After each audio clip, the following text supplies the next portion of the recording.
හයි අද මම ඔයාලට අරගෙන ආවේ හරියටම කොහොමද කළුපොල් මාළුවක් හදාගන්නේ කියන එක ගැන වීඩියෝ එකක්. මස් මාළුත් පරාදයි. ඉතින් මේක හරියට රහට හදාගත්තාම මුලින්ම කොස් ඇට ටිකක් මම තඹගෙන අරගත්තා. කොස් ඇට පොත්ත පුපුරනකන් තඹ ගන්න ඕන. ලුණු විතරයි දාගත්තේ මම තඹනකොට. ඊළඟට ඒ තඹගත්ත කොස් ඇට පොඩ්ඩක් තලා ගන්න ඕන. කොස් ඇට කැඩිලා වෙන් වෙන්නේ නැතුව මේ වගේ ගානට තලා ගත්තාම ඇති.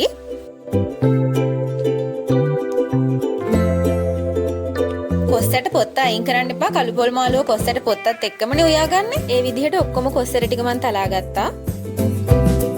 දැන් මම පෑන් එකක් ලිපේ තියලා ඒකට ගාගත්ත පොල් දා ගන්නවා. පොල් ටිකක් වැඩිපුර දා ගන්න ඕන.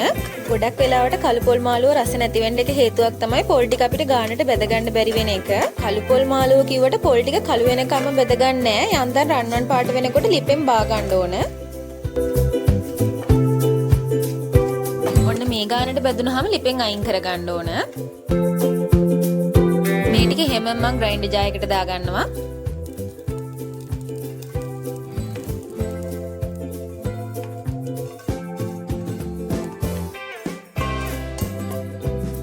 දැන් ආයෙත් පෑන් එක ලිපේ තියලා කැකුළු හාල් දාගන්න ඕන. මෙතෙන්දී අපි වරද්දාගන්නේ බෙදගත්ත පොල් වල ප්‍රමාණයටම කැකුළු හාල් දාගන්නවා. එතනම හාල් වැඩිපුර දාගත්තොත් කළුපොල් මාළුව බත වගේ වෙනවා. ඒ හින්දා පොඩි ප්‍රමාණයක් තමයි හාල් දාගන්න ඕන. ඒ ටිකත් හොඳට රන්වන් පාට වෙනකම් බෙද ගන්න ඕන. මේ තියෙන්නේ මේ වගේ ගානට බෙදුනහම ඒකත් අර ග්‍රයින්ඩර් ජායකටම දාගන්නවා. ඊළඟට මේ බෙදගත්ත හාල් පොල් ටික බ්ලෙන්ඩ් කරගන්න ඕන. මේක ඉතින් වංගෙඩිය කොටලා හරි මිරිස් ගලේ අඹරලා හරි ගන්නත් පුළුවන්. මේ වගේ අඹරගත්ත ටික දැන් පැත්තකින් තියාගමු.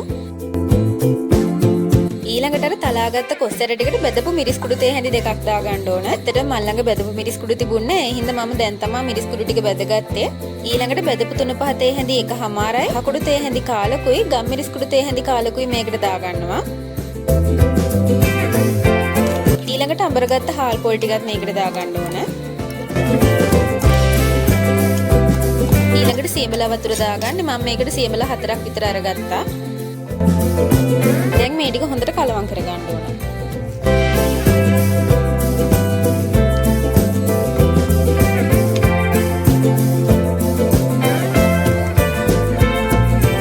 ඔක්කොම ටික හොඳට කලවම් වුණාට පස්සේ මම ඇතිලියක් ලිපේ තියාගන්නවා. මම වැටි ඇතිලියක් තමයි පාවිච්චි කරේ. ඊළඟට පොල් තෙල් දාගන්නවා. තෙල් එක රත් වුණාම අබ තේ හැන්දක් දාගන්නවා. අබ ටික පුපුරනකොට උළු හාල් ටිකක් දාගන්නවා. මම අමූලු හාල් තමයි දාගත්තේ. මේ කපාගත්ත සුදු ලුණු බික් දෙකක් තමයි දාගත්තේ. දැන් මේ ටික හොඳට කලවම් කරගන්න ඕන. ඊළඟට බීලුණු, කරපිංචා, රම්පේ, අමු මිරිස්, කුරුදු පොතු ටික එකතු කරගන්නවා. දැන් මේ ටිකත් හොඳට කලවම් කරගන්න ඕන.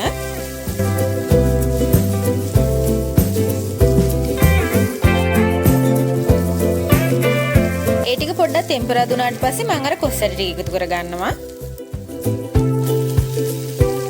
මේ වෙලාවට නම් ලිපේ ගින්දර හොඳටම අඩු කරලා තියාගන්න ඕන. කොස් ඇට ටිකත් හොඳට තෙල් එකේ කලවම් කරලා මම දැන් පොල් කිරි එකතු කරගන්නවා. මේ පොල් කිරි එකට මුකුත් කලවම් කරලා නෙමෙයි එකතු කරන්නේ. ඒකට කලවම් කරපු බෝල් එකටම පොල් කිරි දාලා ඒකේ තියෙන 3-5 ටිකත් එක්කම තමයි මම මේ පොල් කිරි ටික ගත්තේ. කොස් ඇට වල මට්ටමට වගේ එනකම් පොල් කිරි ටිකක් එකතු කරගන්න ඕන. උකු පොල් කිරි ටිකක් වැඩියෙන් එකතු කරගන්න. එතකොට රසයි මේක. දැන් මේ ටික පොඩ්ඩක් කලවම් කරලා මම ලුණු එකතු කරගන්නවා. ලුණු තේ හැන්දක් තමයි මම එකතු කරගත්තේ. පස්සේ මදි නම් තව ටිකක් දාගන්න පුළුවන් නේ. කළුපොල් මාළුවේ හොද්ද ගොඩාක් උකුයි. ඒ හින්දා ලිපේ ගින්දර හොඳටම අඩු කරලා තියාගන්න ඕන. නැත්නම් ඉක්මනට අඩිය අල්ලන්න බලනවා. ඉතින් අඩු ගින්දරේ හොඳට පොල් කිරි ටික පැහෙන්න දෙන්න ඕන.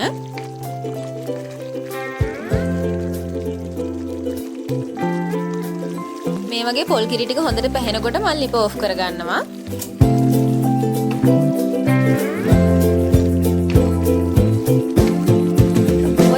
තමයි ඉතින් මම කොස්සට කළුපොල් මාළුව හදාගන්නේ. මේක ඉතින් හදාගන්න අමාරු දෙයක් නෙමෙයි, හරිම ලේසි. මේක ඉතින් හරියට රහට හදාගත්ත කියන්නේ මස් මාළුත් පරාදයි කළුපොල් මාළුවට. ඉතින් ඔයාලත් කළුපොල් මාළුව හදන්න අමාරුයි කියලාද හිතාගෙන හිටියේ? එහෙනම් මේ වීඩියෝ එක බලලා හිතුන දේ පහලින් කමෙන්ට් එකක් දාන්නකෝ බලන්න. ඒ වගේම වීඩියෝ එකට ලයික් කරලා අපේ channel එක subscribe කරගෙන යන්න. ආයෙත් මේ වගේ වීඩියෝ එකකින් ඉක්මනටම හම්බෙමු. ඔයාලට සුබ දවසක්.